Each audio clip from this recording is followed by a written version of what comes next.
The show starts in 3, 2, 1. There goes that man's jock strap. Oh my God, did you see that? America's team? Yeah, right. Oh, baby, it's a big day in sports. There's nothing like battling it out with your teammates all season long to go win a championship. Green Bay's got it this year. Huge move for them. I think it's going to be a game changer. We have a lot to talk about this busy week in the sports world. Welcome to the In a League of Their Own podcast. The In a League of Their Own podcast is brought to you by Golf Kicks. Screw your shoes. By Canadips. Rep Sports. By Smooth My Balls. And by Streamer Loot. Check out the In a League of Their Own merch line today. Welcome to the show. Let's see what Austin and Collin are diving into today. Hello, everyone. Welcome to episode 82 of In a League of Their Own podcast. Today's interesting sports fact, there's going to be two of them, taking you back to the year 1982. The NFL season runs through winter every single season, and it's common to see games being played in frigid weather conditions. But the game on January 10th, 1982, between the Cincinnati Bengals and the San Diego Chargers took it to a whole nother level. The game is named the Freezer Bowl and was played in conditions where temperatures reached negative 59 degrees Fahrenheit with 27 mile per hour winds. The Cincinnati Bengals ended up winning the game at 27-7. And then the other interesting sports fact, San Antonio Spurs defeated the Milwaukee Bucks 171-166 in a triple overtime game, which at that point was the highest scoring game ever recorded in the NBA history. The 337-point total didn't remain at the top for very long, as the next season it was surpassed by a 370-point total. What? And that was in 82? 82, yep. Triple overtime. That would have been fun to watch. Yeah, and that also actually, I was going to have a third one. For those of you who know about the woman who cheated in the Boston Marathon, Rosie Ruiz, this is the year she ended up getting arrested in April for stealing $60,000, ended up serving prison time. She ended up hopping on buses and doing all this other type of stuff and winning all these marathons. For those of you who want more in depth, there's another podcast. It's called Crime in Sports. They have an episode on her. You should check that out. It's really hilarious. She went on for years to do that, didn't she? Multiple years. Yep. And people who had world records and shit were like, this chick is not a runner. Because she was chubby. She was not a skinny little, how runners look. You can tell long distance runners just by how they look. And she was like, yep, I won. I did all this stuff. And there was multiple times where people were just so exhausted where they were like, yeah, I think I remember seeing her when she was in front of me at this one point. And then it got to the point where there was 5 or 6 people who had world record times who she fucking would smoke by 30 minutes. And they're just like, listen, yeah, that's not possible. So they ended up catching her. Some lady. If you're going to get away with it. On a What's train. that?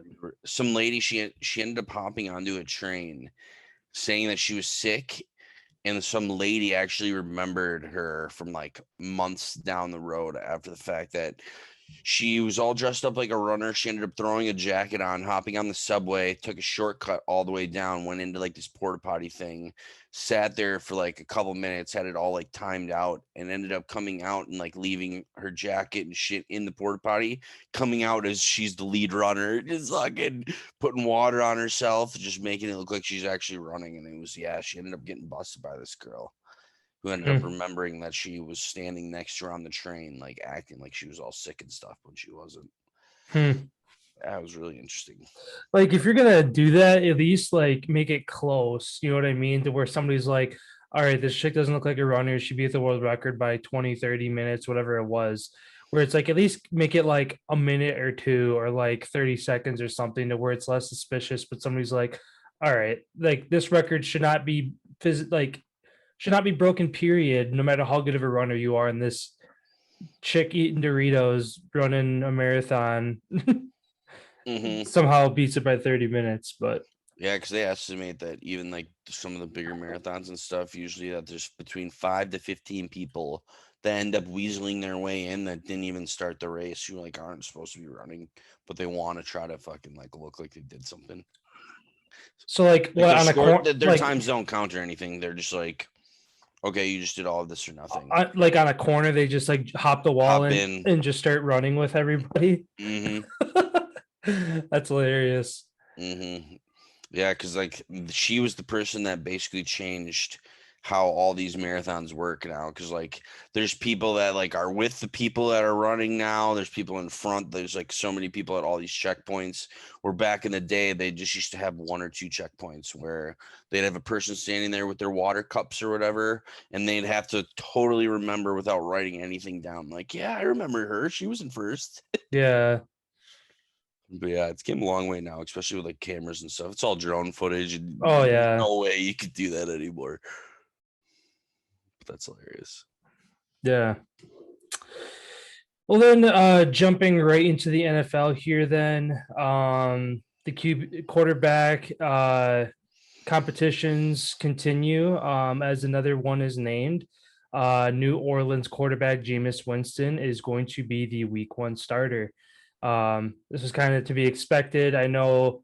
I mean, Sean Payton is one of those guys who's been around for a long time, like Belichick, to where he's not going to show his cards until he has to.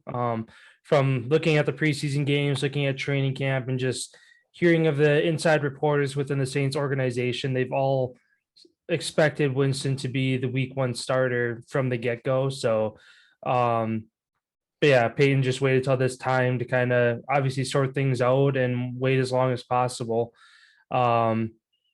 But now, and I think we talked about it last week with Taysom Hill saying, if I'm not QB1 for this team, I don't know what I'm doing here.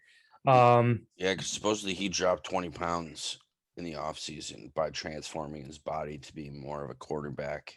And really? Not so much of a brute running the ball.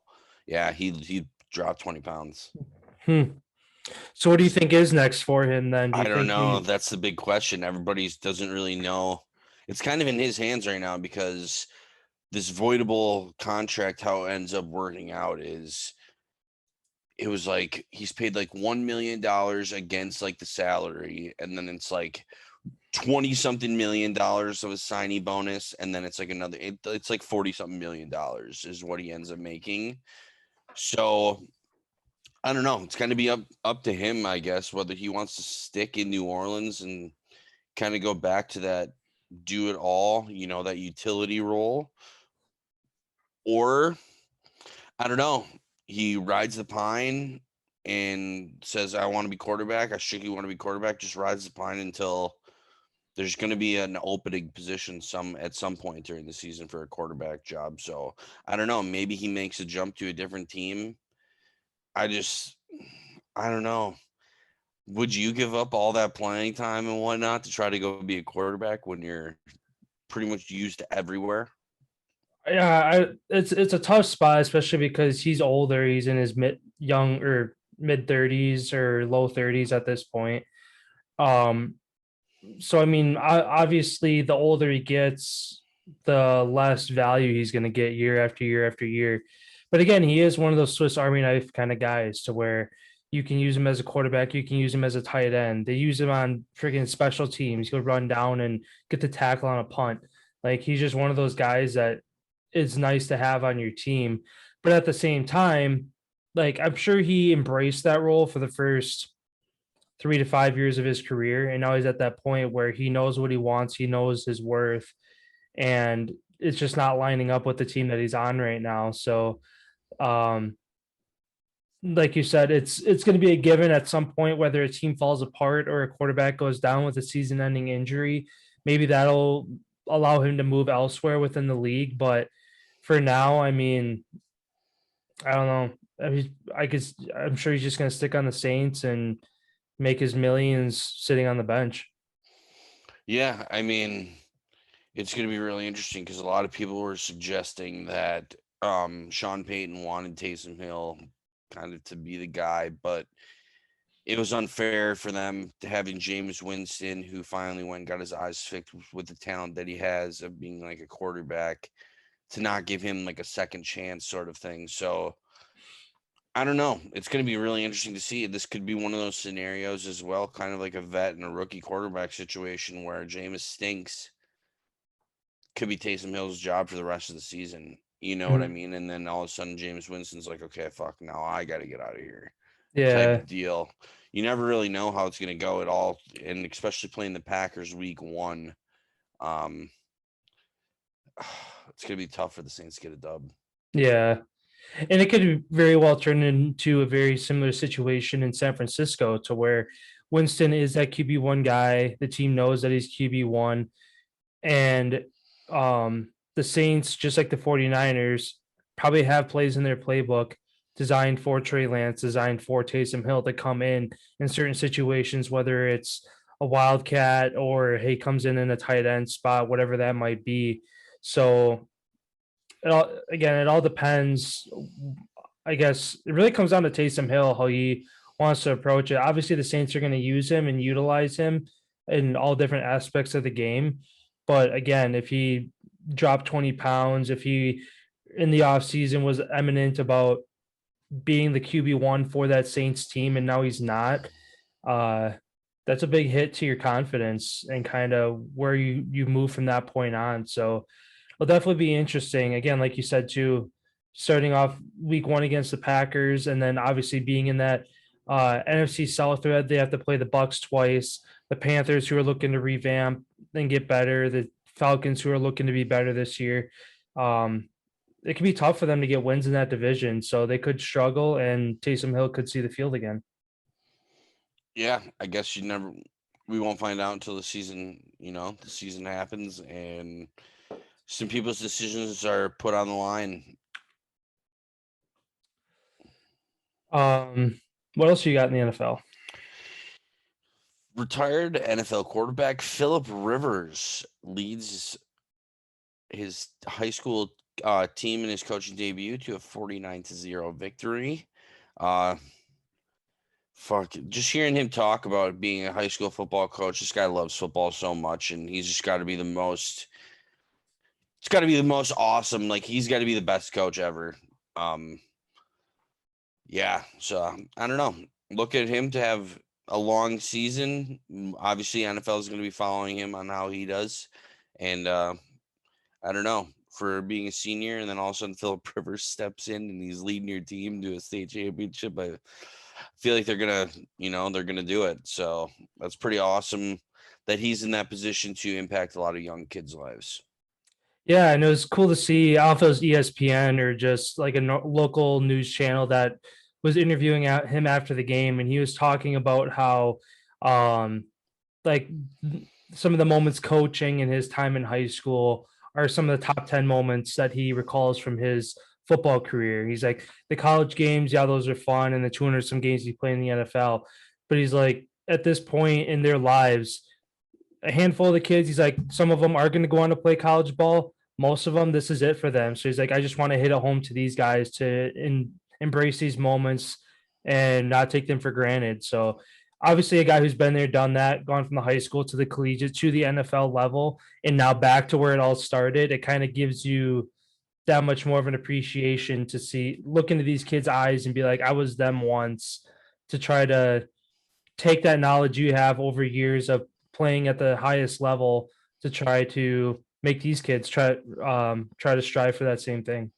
Oh yeah, absolutely. It brings me back to being a little kid myself, watching high school varsity sports as a little kid, thinking that is the NFL. Like that. I know. I remember that. That's the pros. Like these guys are professionals.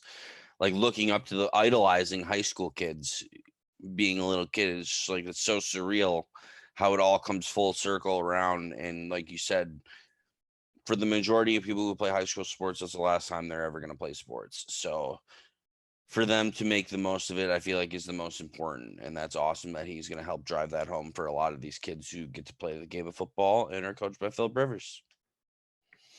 For sure. Moving over to someone seeing the field for the first time in a while, Saquon Barkley participated yesterday for the first time in live drills since his ACL injury back, I think it was week 2 last year. It was super early in the year. So great to see him back.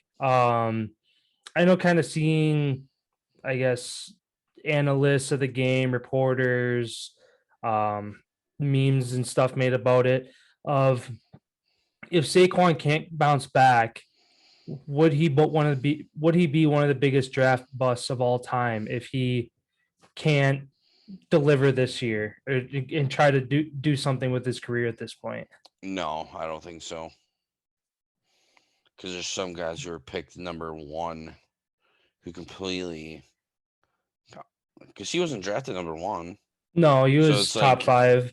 Yeah, so for a running back, you can't say a running back's a bust, obviously, unless they end up not even making it there and playing. When he's out there and playing, he's fucking unbelievable. Yeah. What he does. And then you have all of these quarterbacks that you could go down the list of that are fucking trash that got taken at the top couple picks.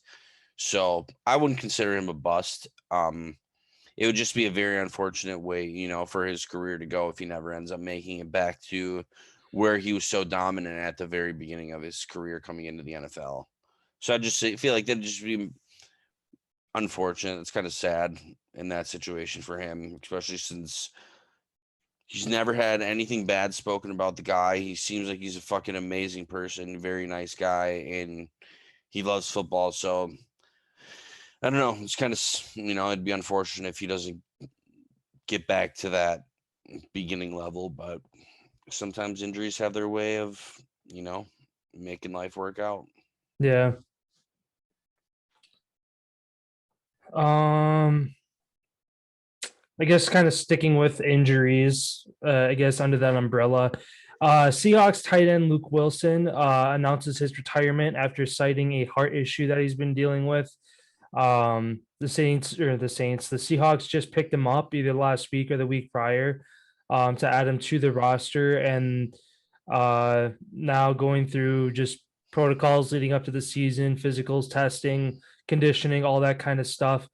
There's this heart issue he's been dealing with, and obviously any point that you're not able to go 100% on the field, whether that's physically or mentally, you're kind of in a tough spot to where you're kind of forced to hang it up unless you're going to take the risk of getting hurt and the rest of your life is affected. So sucks to see his career come to an end so shortly, but at the same time, respect to those guys who are able to hang it up when they know they have to instead of pushing themselves to get hurt worse.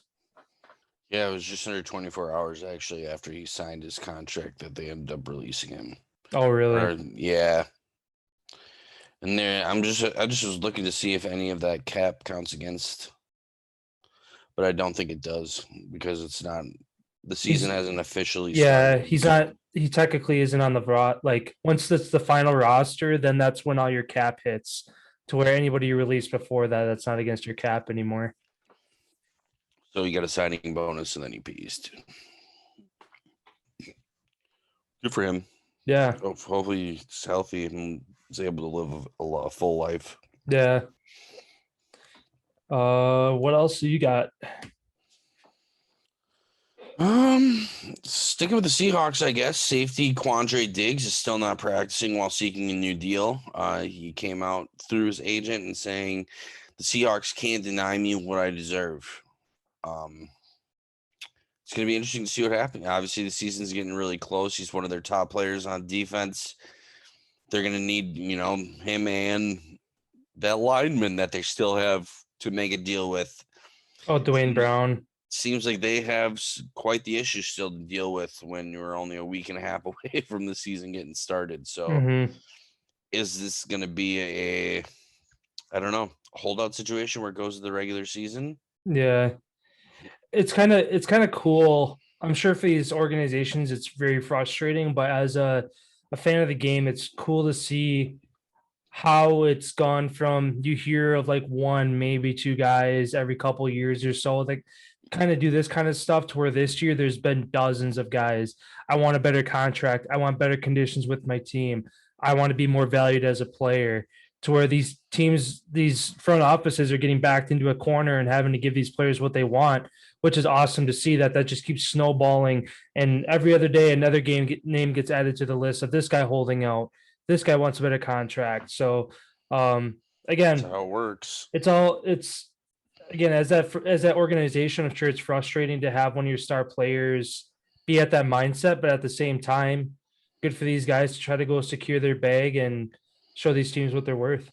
And the second that somebody takes less, that's when it fucks everything up. Mm-hmm.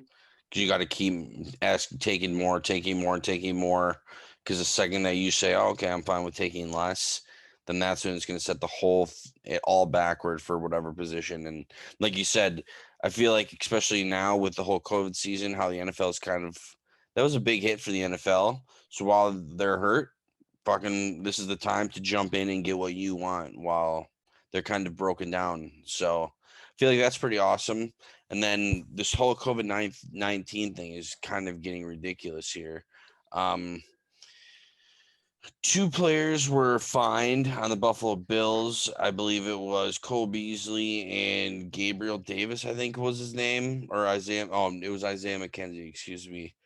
So they were each fined, $16,650 for failing to wear a mask during a brief walk-in with the team facility. Turns out Cole Beasley was not vaccinated, had his mask on, was following all the protocols. He ended up getting COVID-19 from a trainer who was fully vaccinated, which caused him to end up going on the protocol list. He's tested negative ever since he's had it.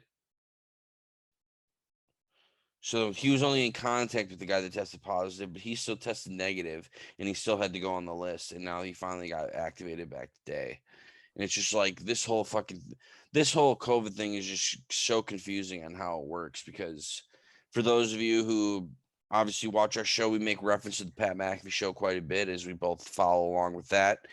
But Pat McAfee is dealing with COVID right now, and he has no fucking idea how he's the only one that has it. After him and his wife have slept in the same bed, they even fornicated and whatever. And he's just like, I was at the airport. He's like, I was around so many other people, and he's the only one he's vaccinated, and he's the only one that tested positive. Like he's fully vaccinated, and he's the only one that has COVID. All of the people on his show, his wife, other people, he's all tested negative, and he's the only one that's tested positive. So it's like, how the fuck does this thing work? Mm-hmm. Does it just randomly pick who's getting it?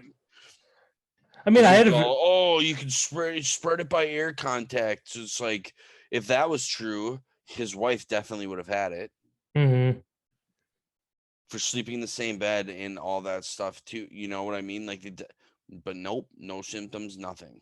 Yeah. And he was like almost dying. Yeah, I mean, I had the exact same thing. I had COVID back in January and lived in the same house with Mandy. Obviously, share a lot of the same stuff. She never had a single symptom. She was fine. And then with her parents too, Dave had it. Joan never got it. Like, it just seems like for whatever reason, there's, I don't know if it's just certain strand, like DNA makeup, that it's just like, if you have this one little thing in your DNA that, nope, you won't get it, or yes, you will. No matter what, you could literally have somebody cough on your face, breathe on you. But if you have that one thing in your DNA that makes you good, you'll never get it. So again, but who knows? Again, how many strains are out there? They say that there's 2 or 3 different ones, but I don't know. It's all confusing. 5 now. Yeah. It was like the 19 Delta Plus, some fucking V1, and then there's some other one. It's like, name it whatever the fuck you want. Just don't force people to get the shot. Yeah. Yeah, I don't know. It's and like with the NFL too, how they're handling it, it seems like it kind of makes shit up on the fly too. Obviously they don't, because like everything's written into the fine print somewhere to where these players aren't seeing that until it directly applies to their situation. But the way that they're handling some of it, it's like it almost seems like they're making it up on the fly sometimes. So how Probably they're because they are. It seems like because they have to follow obviously the health and safety protocols at the whatever CDC or whatever the fucking schedules. So it's like as the CDC is constantly changing their stuff, the NFL is like, okay, now we got to change our stuff, and how much it does change day to day. Who knows how much this is going to change week to week, day to day throughout the NFL? Mhm. Could be back to seasons at the beginning of the season. We're back at full stadiums, everybody vaccinated, negative tests, and all of a sudden, halfway during it, it could be like, well, it doesn't matter if you're vaccinated or not vaccinated. Still shouldn't be shouldn't be out in public getting together in groups of 80,000 people. Yeah. Well, plus too, it's hard. We're in the NFL. You have thousands upon thousands of people within the organization, players, front office, employees, all that fit under the NFL umbrella. To where you have situations come up every day, to where somebody's living situation is different. They come into contact with this person, this and that, to where it's hard to have one set rule book. And then it's like, oh, this situation happened with this guy. And they're like, shit, that's not in our handbook. How do we handle that? Oh, let's do this. And that's Bob where over in ticket sales fucking got COVID to this guy and then spread to this guy, and now it's in the whole building. It's like, how does a player stop? You know what I mean? Like, we will see. Yeah, and then the last thing I had for the NFL here is that Drew Brees awarded Purdue softball player Emily Cox an NIL deal with Walk On Sports. So again, as the name, image, likeness continues to blow up day by day, Drew Brees got involved with it from his alma mater at Purdue. Pretty sweet. And then, if you had anything else to add to the NFL, just the last thing that I had is right now the NFLPA and the NFL are taking a vote on. NFL is proposing one test a week, and the NFLPA wants daily testing still. Like the players want to make sure that everybody's tested every single day so that they're not getting COVID. And the NFL is kind of like, we'll just do it once a week. Because then the more positive cases, the more money they get, that because they can administer more fines. Well, that's the more money that they're losing too. If they get more people testing positive, that's more games being forfeited, stuff like that. So I feel like that's the last thing that they want to do.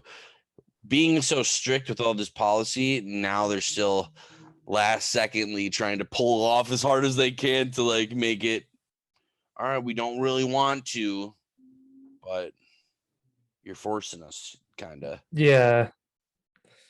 But I don't know. That's the funny and frustrating thing about the NFL. And we've said multiple times on this podcast is how the NFL is its own government. So they can do whatever the hell they want when they want because they have the money and the lawyers and the resources and everything that they could ever want to basically do whatever they want. So long as, I mean, they're not breaking laws, which they might be, but not in plain sight, at least.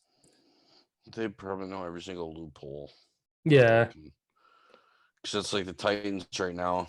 They got 9 guys on the COVID-19 list. It's like, those guys are on that list another 5 days from now. They're forfeiting week 1. Yeah. And kind of going back to like, right now, like there's still restaurants and businesses that are like, oh, we can't have more than this many people in our place. So it's like this business can't have more than 20 people in it, but a fucking arena can have 80,000 people. Like that's a huge loophole right there. Finding some technicality to allow them to do that, because I feel a hell of a lot more safe being that 21st person in that restaurant than I would being number 80,000 next to 79,000 other people. Yeah, it's up to the county.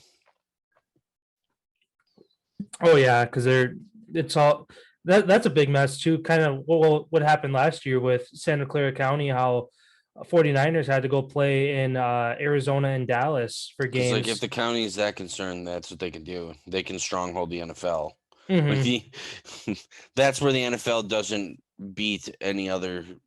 Like the NFL is the second highest probably form of power, it seems like. But when it comes to that type of shit, Yeah, it's all city and state power where the NFL would have to pay off so many people probably to, I don't know. Like, that'd be interesting if you have a handful of cities gets really bad and they all just like, no, we're not. Yeah. You guys go to Canada and play. Yeah. And Canada's like, nope, we Go ain't to allowing Mexico. people in. Well, that's another It thing can become too. a shit show really quick.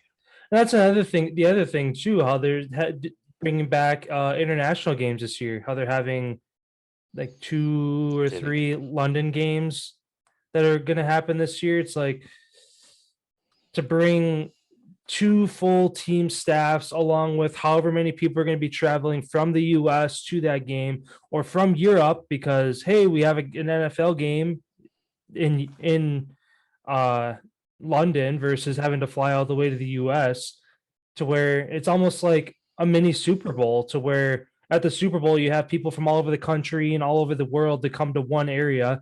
Those London games are going to be the same thing because they don't happen very often, so you're going to have a lot of people at them. And plus they have them at what is it, Wembley Stadium, which is bigger than an NFL stadium. I think they have like 120, 150,000 or something like that because it's soccer.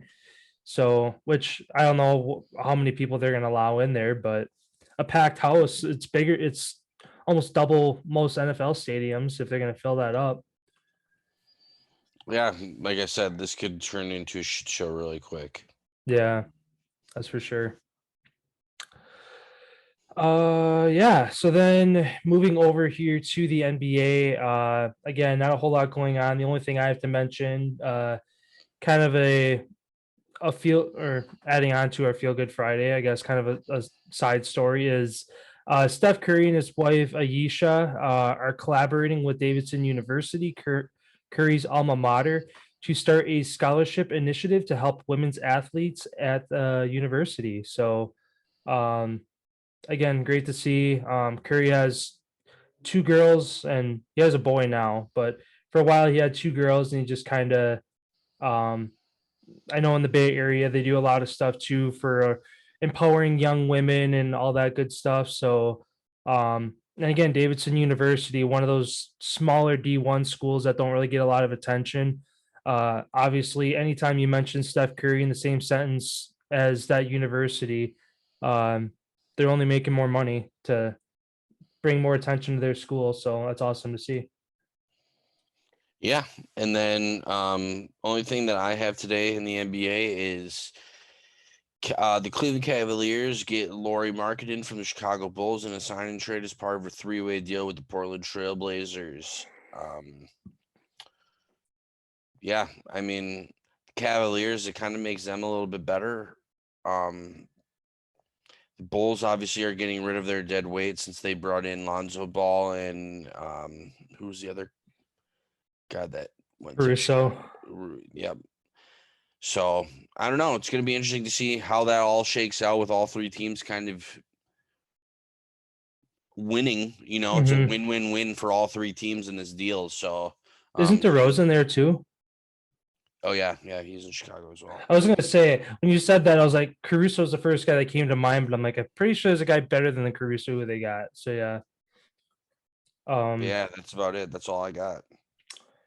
Yeah, and then you mentioned Trailblazers, and it made me think of a player who has kind of gone quiet. Is Damien Lillard has yet to re-sign with the Trailblazers, and as the season gets closer and closer, the talks have gone quiet there. So it makes you wonder. Obviously, if he was going to stay, they probably would have taken care of it right away, as he's one of the top 10, if not top 5 point guards in the league right now. So you obviously want to keep that guy. And he's basically the face of your franchise, where if you get rid of him, Carmelo Anthony went down to the Lakers. So now it'd be the CJ McCollum show if he left. Makes you wonder why they haven't figured out a deal yet, or if he's still shopping around to see if somebody else is going to go after him. I know one of the other teams, or Lakers, was kind of one of the big teams where LeBron's going to try to recruit him, but they got Westbrook, so obviously that's out of the question now. So, yeah, makes you wonder what's going to happen there. The team that I heard, the 76ers, are working on making some sort of deal to get him and then get rid of Ben Simmons. That would be That'd be a pretty good deal. I mean, obviously you'd have to give up. That's what I've heard, but as of the last that I've read, because there's been no more like talks between Portland and Lillard, that the 76ers I don't think are gonna hold their breath or wait, I guess.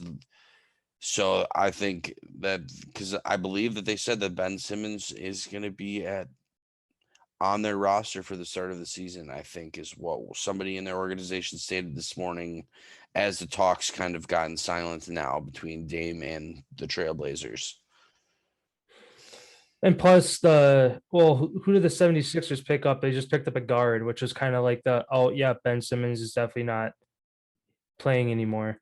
They picked up somebody, 76ers guards.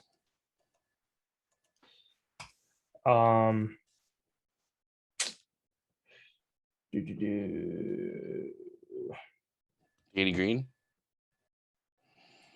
What's that? Danny Green? Danny Green, that might have been it. Yeah, I think so. Which, I mean, obviously Danny Green isn't like going to turn your team around completely, but at the same time, when you have hurt feelings between one of your starting guards in the organization, and then you go sign another one, obviously you're trying to move on from Ben Simmons at that point. So yeah, they got Rajon Tucker, Andre Drummond as well. Yeah, I mean, they're a good Georges team. Niang. Obviously, they made it to the semis this year, as Embiid was dealing with the injury and Ben Simmons shit the bed. So both of those guys are playing at their highest level. They might have been in the finals against the Bucks. Well, they would have been the semifinals because the Hawks beat them to go on to the semis. But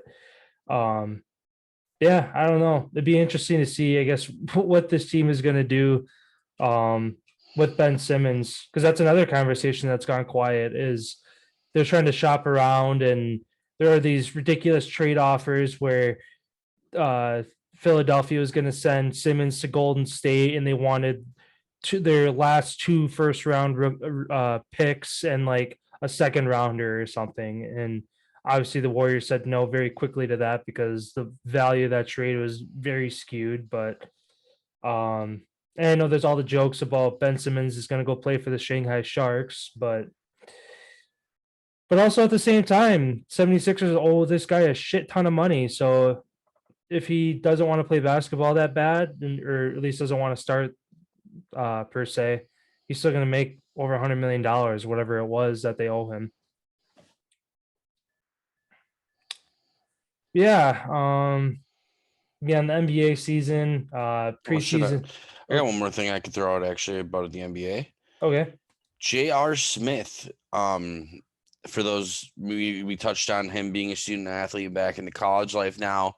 I've been kind of following him on Twitter a little bit, and it's hilarious. So many people are reaching out to him saying, like, you playing intramural basketball this season? You're going to be on our team? And he's just like, oh, no doubt. I'll absolutely be playing.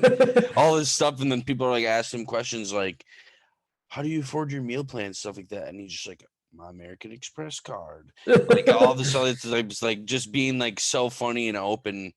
And it's kind of cool to see him, you know, somebody who was a superstar in the NBA now going back to college where everybody knows who you are, but yet you're trying to forget about all that because you're trying to do something completely different. Yeah. It's really neat, him kind of getting to go through that, and with social media too, kind of giving to live third person through that experience as well. It's pretty cool. Yeah. It's funny. I was going to be doing intramural basketball. That's going to be such a shit show for whatever TV's on. It's winning. Yeah.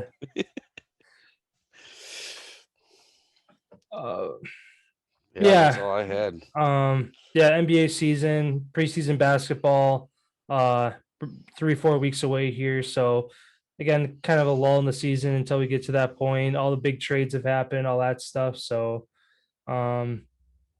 yeah, we'll jump over then to the MLB. Some Trevor Bauer news. Well, not really news because it's been the same thing for how long, that his leave gets extended again. as the case is handed to the district attorney. So just last week and the week prior, there was hearings for the woman involved trying to get a restraining order against him, which was denied, and things kept moving forward, and nothing really blew up as far as, oh, he's guilty or he's innocent. So all that stuff keeps going on, and obviously we'll keep you updated as that continues. The Brewers won their series during this week against the Cincinnati Reds. They won their first 2 games and then lost last night. They head to the Twin Cities tonight for their weekend series with the Twins.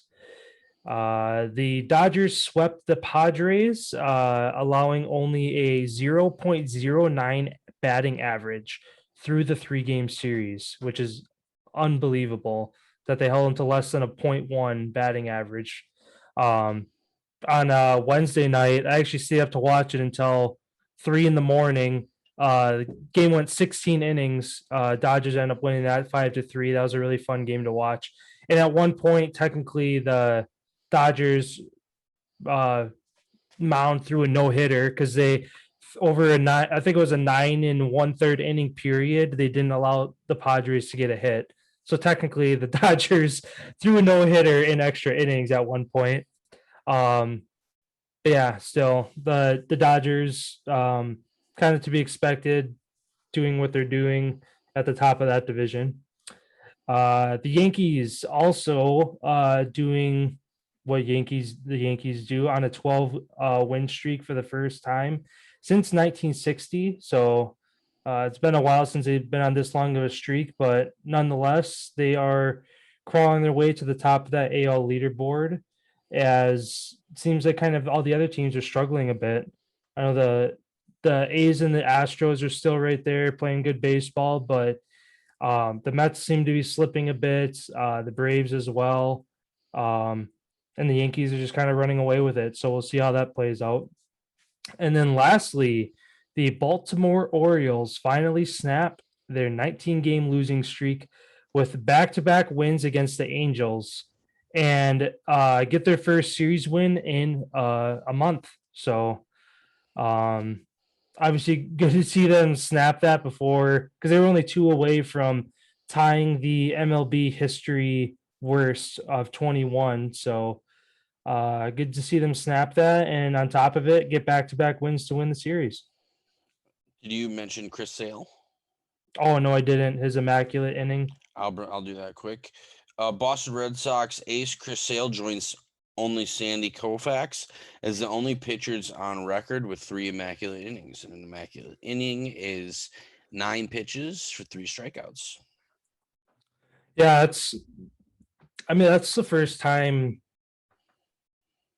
I'm sure it's happened since I've been alive, but since I've followed baseball as much as I have over the past 10 years, I can't remember the last time it's happened. At least not that it's been like televised or covered that much. If it's happened, they haven't said anything about it. Yeah, that's all I had for the MLB. Sounds good. Then taking it over to the ice. The U.S. women are scheduled to play 2 hockey games versus Canadian women in October. Jack Eichel, Buffalo Sabre star, is switching agents at mid-dispute over the surgery protocols on how they're going to move forward with that. The Carolina Hurricanes Inc. Andrei Svechnikov to an 8-year, $62 million deal, which is huge for them. He's a young player. He's really good there. My Flyers re-signed center Sean Couturier, 8-year, $62 million extension. So both of those guys inking the same exact deal. Those guys are pretty much the same age. Both really good, important players to their teams. Calgary Flames re-signed Dylan Dubé, 3-year to a $6.9 million contract. He's a depth guy there. Yeah. Something also cool to mention, Hillary Knight set the all-time leading goal scoring record for the women's for Worlds She sets the record for most goals at the Women's World Hockey Tournaments of all time. She passed fellow American Cami Granato with her 45th career goal at this event. She tied the record on Sunday against Finland, and then she found the net on Tuesday. She's also moved within 2 points of the all-time points leader in this event. It was 78. The U.S. ended up going to beat Russia 6-0, and then the Americans ended up playing Canada, and they ended up winning on Thursday. So, yeah, American women's hockey dominates. Obviously, us and Canada are the only two countries that really compete year in and year out across from around the world, and it's pretty neat how our two countries kind of push each other in that leg of women's hockey, because it's kind of like the only area where women's hockey exists almost. It's really interesting how that is. But yeah, that's really all I had for the NHL. Still a really slow time. Guys are still out on the golf courses. People aren't reporting back to camp or anything. I'd say within 2 weeks here, we should get guys back in the buildings, and some news and stuff should start opening up. So we're almost there. Sounds good. Then it is Friday, so we will close out with our Feel Good Friday stories.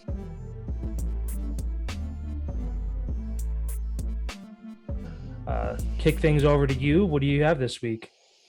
Well, since I already know what yours is, I kind of wanted to stick along somewhat of the same lines here. So I'm sticking along. My Feel Good Friday moment is about Gavin Weir for the South Dakota baseball team that is at the Little League World Series. This 12-year-old is definitely probably one of the best pitchers I've ever seen in Little League. That I can even remember, from even myself playing it to watching the Little League World Series every single season. This kid is just so dominant in how he throws the ball. He threw a no-hitter on Wednesday to earn his Sioux Falls a 1-0 victory over California, allowing his team to advance to the semifinals, which will be on Saturday. He struck out 14 hitters. He's now struck out a total of 114 batters. Since the regional stage. This was his fourth no-hitter. He has 2 perfect games, and he's only given up 1 hit and 6 walks while facing 132 batters. So this kid's got the gas. And, maybe for all those who've broadcasted and has followed along, maybe one of the reasons this kid is so dominant is back home, he plays with the 14-year-olds. He plays up.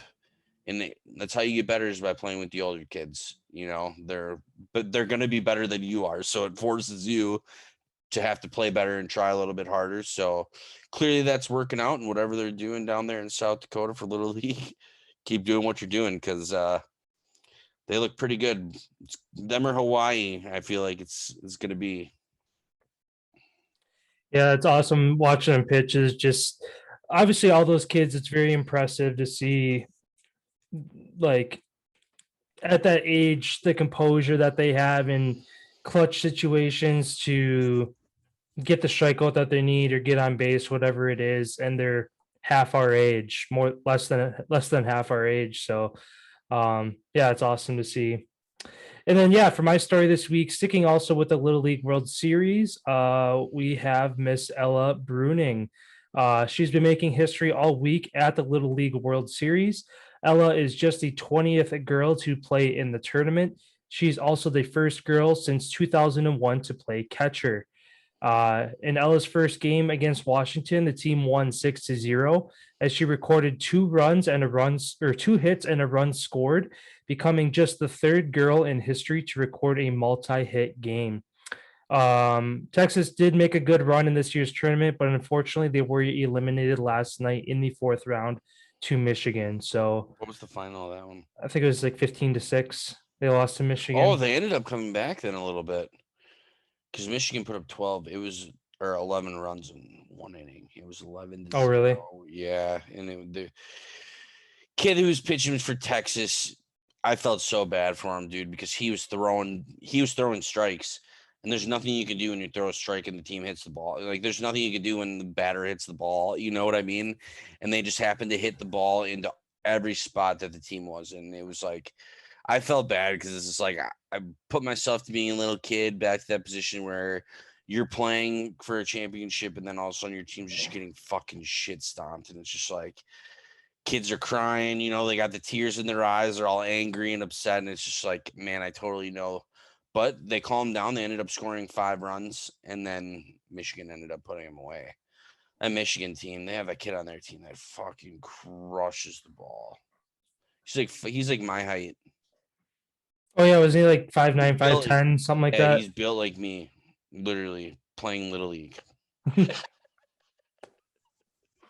That's awesome. Yeah, like you just watch him hit the ball, and every time he hits it, it's like, how far is this going out of the park?